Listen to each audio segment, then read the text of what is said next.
कांग्रेस के राष्ट्रीय महासचिव एवं राजस्थान से राज्यसभा सांसद रणदीप सिंह सुरजेवाला ने चुनाव आयोग को सरकारी पिट्ठू कहकर संबोधित किया है।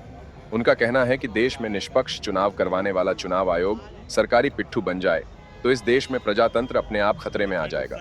सुरजेवाला बहादुरगढ़ में एक निजी अस्पताल का उद्घाटन करने पहुंचे थे।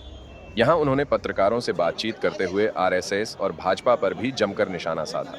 रणदीप सुरजेवाला का कहना है कि कांग्रेस नेता राहुल गांधी ने महाराष्ट्र की वोटर लिस्ट का महज डाटा मांगा है, क्योंकि महाराष्ट्र में विधानसभा और लोकसभा चुनाव के 60 से 70 दिन के अंतराल में करीब 50 लाख वोटर बढ़ गए। रोजाना 1 लाख लोगों का वोटर बनना वोटर लिस्ट पर सवाल खड़े करता है।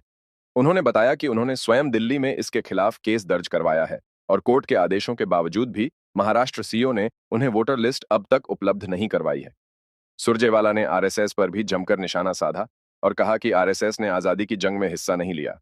जंगे आजादी में आरएसएस अंग्रेजों के साथ थी। सुरजेवाला ने यूनाइटेड नेशन सिक्योरिटी काउंसिल द्वारा पाकिस्तान को एंटी टेररिज्म कमेटी का वाइस चेयरमैन बनाए जाने पर भी निंदा की है।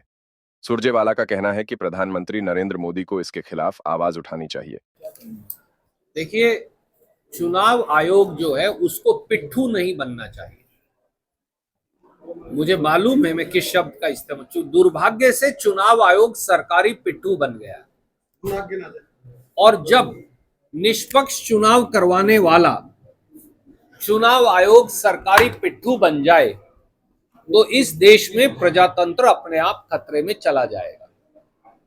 जो राहुल गांधी जी मांग रहे हैं वो केवल और केवल वोटर लिस्ट का डेटा मांग रहे हैं, क्योंकि लोकसभा और विधानसभा चुनाव के बीच महाराष्ट्र में 50 लाख से अधिक वोटर बढ़ गए। 60 या 70 दिन में 50 लाख लोग कैसे बढ़ सकते हैं?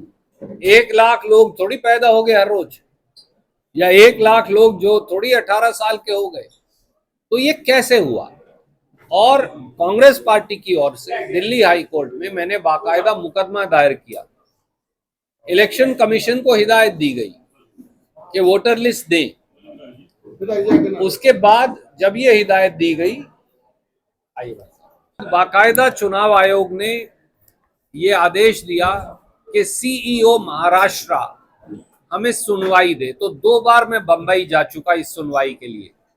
उसके बाद भी आज तक चुनाव आयोग ने कोई लिस्ट नहीं दी। तो इसका मतलब उनकी दाढ़ी में तिनका नहीं, पूरी की पूरी दाल जो है उसी में गड़बड़ है। ऐसा है, आरएसएस ने तो कभी देश की जंगे आजादी के संग्राम में भाग ही नहीं लिया। वो तो अंग्रेज के साथ थे। तो जो अंग्रेज के साथ थे उनको इतिहास की कितनी जानकारी है इसके बारे में तो वही जानते होंगे।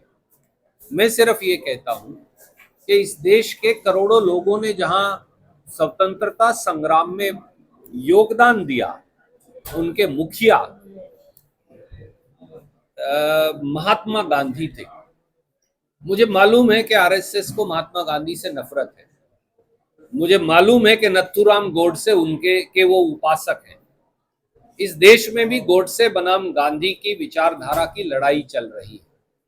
एक तरफ गांधी की विचारधारा है जिसने भारत को बनाया, दूसरी तरफ गोडसे की विचारधारा है जो जात और धर्म के आधार पर, क्षेत्रवाद के आधार पर पूरे देश को बांटना चाहते हैं। जो सबसे ज्यादा उग्रवाद फैला रहे हैं, जिनके खिलाफ हमारी सेनाएं पराक्रम और शौर्य दिखाकर ऑपरेशन सिंदूर कर रहे हैं, उनको ही टेररिज्म काउंटर टेररिज्म कमेटी का वाइस चेयरमैन, वो भी यूनाइटेड नेशन जैसी सिक्योरिटी काउंसिल जैसी बॉडी बना रही है। तो फिर यूनाइटेड नेशंस में भारत इस बात का पुरजोर विरोध क्यों नहीं कर रहा?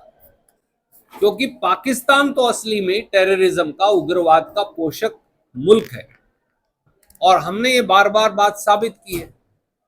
परंतु एक तरफ वो हाफिज सईद को पालते हैं, मौलाना मसूद अजहर को पालते हैं, राउफ जैसे उग्रवादी को पालते हैं, उसको सरकारी सुविधाएं देते हैं, उनके हमने जो सारा हेड ऑफिस गिराया है उसकी एवज में पैसा करोड़ों रुपया इकट्ठा करने की बात करते हैं।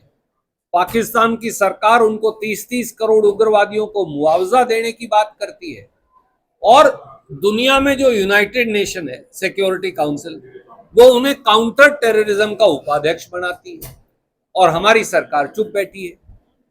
मैं मोदी जी से आग्रह करूंगा, आंखें खोलिए, कान खोलिए, थोड़ा सोचिए। मुझे पता है आपकी विदेश नीति बिल्कुल अब निकम्मी बन गई है, पर उसके बावजूद भी कृपया करके हिंदुस्तान की ओर से पुरजोर विरोध दर्ज करवाइए और सब मुल्कों को कहिए कि पाकिस्तान को यूनाइटेड नेशन सिक्योरिटी काउंसिल की काउंटर टेररिज्म कमेटी से उतारें।